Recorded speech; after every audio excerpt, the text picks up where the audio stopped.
cicak nanturi puas makanan cicak na kau di engkui makanan cicak ja nggak yang jawab perhatian Pak bener makanan cicak ja hana nyambung nekalan antara cicak nompun cicak hana kayu jamak mu kayu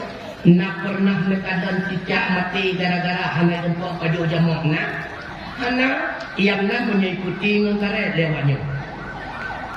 di cara Allah Ta'ala berbijamu umpun ke cicak yang rahasia Allah nekalan dalam kejadian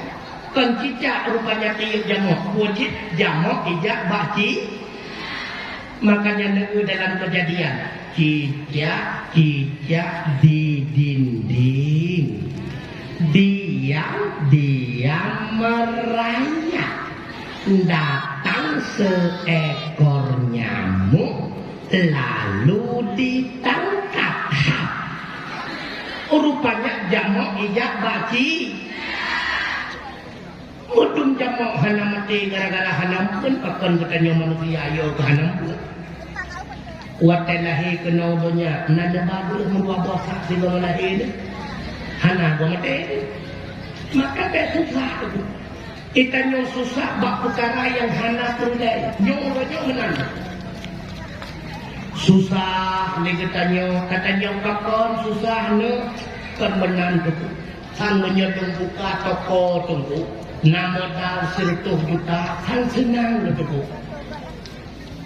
hai man kemudah tak kami kamu dan lawe dia lampu rumah kedua bapak lagi kamu membuat ada sarangan jawab tu lampu rumah kedua bapak cok modal 100 juta karena tujuan bersenang